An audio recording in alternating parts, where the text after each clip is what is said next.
কোনো ব্যক্তি যদি সূরা কাহফের প্রথম 10টা আয়াত মুখস্থ করে বা শেষের 10টা আয়াত মুখস্থ করে বা এই দুটোই 20টাই করেন, ইনশাআল্লাহ আপনার জীবদ্দশায় যদি হয় সে আপনার কোনো ক্ষতি করতে পারবে না। এখন প্রশ্ন আছে আরো, এই সূরার মধ্যে কি আছে যা আপনাকে এই ফিতনা থেকে বাঁচাবে? এটা জানার জন্যে আপনাকে আসহাবুল কাহফের ঘটনা পড়তে হবে। ওই যে 9 জন যুবকের কথা বলেছিলাম, 309 বছর ঘুমিয়েছিল, আল্লাহ পাক আবার ঘুম থেকে উঠিয়েছেন। ডিটেলস বলার সময় নেই, বাসায় গিয়ে পড়বেন। এবং এই বিষয়গুলো বোঝার আগে মুসা এবং খিদর আলাইহিস সালামের ঘটনাটাও পড়তে হবে, যে বাহ্যিক চোখে যা দেখা যাচ্ছে ওটা বাস্তবতা নয়। বাস্তবতা ওটাই যে আল্লাহ নূর দিয়ে খিদর আলাইহিস সালাম দেখছেন। আমি একটা জায়গা থেকে আলোচনা শেষ করে দেবো। এখানে এই সূরার মধ্যে আরও একটা ঘটনা আছে যেটা আমি কোনোদিনও বলি নাই, আজকে বলতেছি আপনাদের সামনে। আপনারা সৌভাগ্যবান, এই ঘটনা আমি আজ পর্যন্ত কোনো লেকচারে বলি নাই। সূরা কাহফে আরও একটা বিষয় আছে যেটা আপনাকে চেনাবে সভ্যতাগুলো কেমন হবে। একটু মনোযোগ দেন প্লিজ, 10 মিনিট দেখুন। এই সূরার মধ্যে 4টা ঘটনা আছে। কয়টা? একটা হচ্ছে আসহাবুল কাহফের, একটা যুলকারনাইন আলাইহিস সালাম, একটা মুসা এবং খিদর আলাইহিস সালামের, আর একটা হচ্ছে এই ঘটনা, 2 বন্ধুর ঘটনা যা আমি কোনো লেকচারে এখনো বলি নাই। আল্লাহ পাক এই সূরার মধ্যে একটা বিস্ময়কর ঘটনা বলছেন। 2 বন্ধুর। কয়জন বন্ধু? এক বন্ধু প্রচণ্ড ধনী, এমন ধনী যে আল্লাহ পাক তাকে বড় বড় বাগান দিয়েছেন, খেজুরের, আঙ্গুরের, হ্যাঁ, বিশাল বিশাল বাগান।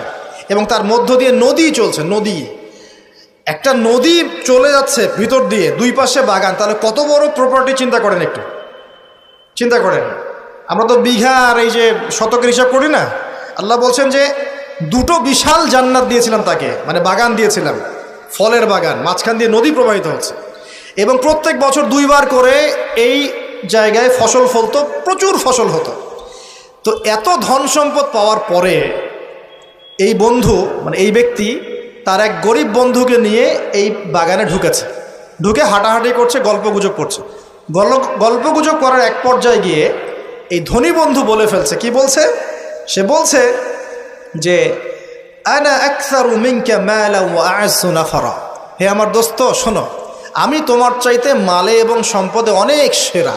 কে বলছে এটা? এই ধনী বন্ধু। আমরা কিন্তু এরকম কথা বলি না। এই ধনী বন্ধু হচ্ছে বস্তুবাদী মানুষ, মানে বাড়ি গাড়ি, টাকা কড়ি, স্ট্যাটাস, এটাই তার কাছে সব কিছু। বুঝতে পারছেন কথা? সে তার বন্ধুকে বলছে তুমি তো গরিব, আমি তোমার চেয়ে অনেক সেরা টাকায়, পয়সায়, ধন দৌলতে। এমন মানসিকতা আমাদের মধ্যে আছে না অনেকের? আচ্ছা, এবার সে আরও বলছে যে ওয়াদাখালা জান্নাতাহু ওয়া হুয়া যালিমুল লিনাফসি। সে তার জান্নাতে প্রবেশ করলো, তার নফসের উপর সে জুলুমও করে বসলো। কিভাবে জুলুম করলো?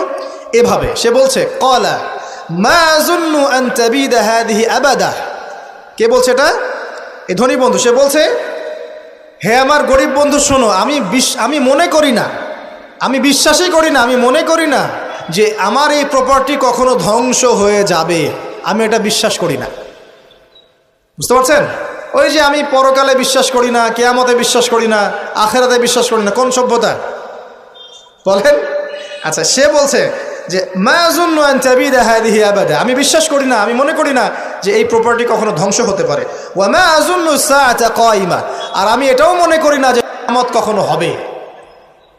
বুঝতে পারলেন কথা? আমি এটাও বিশ্বাস করি না যে কখনো। জি, শেষ করছি আমি। তার মানে কি, এই বন্ধুটা বস্তুবাদী না? সে পরকালে বিশ্বাস করে না, কিয়ামতে বিশ্বাস করে না। সে তার ধন সম্পত্তির মোহে এত আসক্ত হয়ে গেছে যে সে মনে করে যে এটা কখনো আমার থেকে যাবে না। এমন চিন্তা আমাদের মধ্যে আছে না? এই চিন্তাটাকে আধুনিক পরিভাষায় বলা হয় মেটেরিয়ালিজম। কি বলা হয়? মানে বস্তুবাদ। মানে কি? বস্তুবাদ মানে ভোগবিলাস, বাড়ি গাড়ি, টাকা পয়সা, মত্ত থাকা, পরকাল বলে কিছু নাই। এই যে মেটেরিয়ালিজম। এখন এই বন্ধুটা বলছে, গরিব বন্ধু, একটু মনোযোগ দেন প্লিজ। এই বন্ধুটা বলছেন, গরিব বন্ধু, যে ক্বালা লাহু সাহিবুহু ওয়া ইউহাওয়ারু। গরিব বন্ধুটা তাকে বলছে আকাফারতা বিল্লাযী খালাকাকা মিন তুরাব। হে আমার ধনী বন্ধু, তুমি কি সেই সত্তার সাথে কুফরি করছো যে তোমাকে মাটি থেকে সৃষ্টি করেছেন? সুম্মা মিন নুতফা। এরপর তোমাকে মায়ের গর্ভে নুতফা আকারে রেখেছিলেন। সুম্মা সাওয়াকা রাজুলা। এরপর তোমাকে এই পুরুষের আকৃতি দিয়েছেন। তুমি কি সেই সত্তা আল্লাহকে অস্বীকার করছো? মানে অস্বীকার করার মধ্য দিয়ে তুমি আল্লাহকে অস্বীকার করছো কি?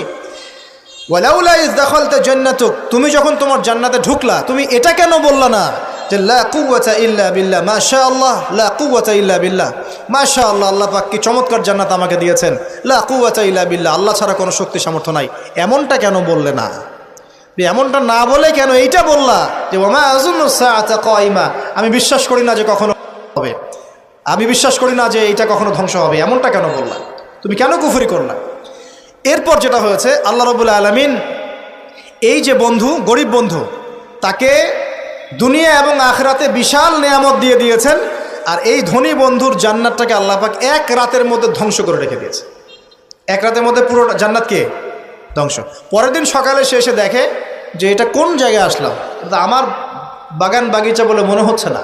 সে হাত কসলাচ্ছিল এবং বলছিল, কোরআনে ভাবে বলছে, হাত কসলাচ্ছিল আর বলছিল যে হায় আমি যদি আমার রবের সাথে শিরিকটা না করতাম, হায় আমি যদি আমার রবের সাথে কুফরি না করতাম, তাহলে আজকে আমার এই অবস্থা হয়তো হতো না।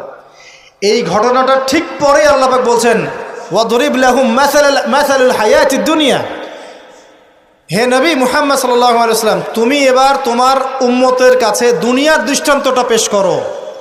দুনিয়ার দৃষ্টান্তটাও ঠিক এরকমই, এই ফসলের ক্ষেতের মতোই। প্রথমে বৃষ্টিপাত হয়, ফসল সবুজ হয়, মানুষ খুব পুলকিত হয়ে যায়, কি চমৎকার ফসল ফলেছে। এরপর সেই গাছগুলো হলুদ হয়ে যায়, তারপর সেগুলো খড়কুটা হয়, চুলায় চলে যায়। এই হয় না? এই গল্পটার সাথে, ঘটনার সাথে দুনিয়ার জীবনে মিল আছে না?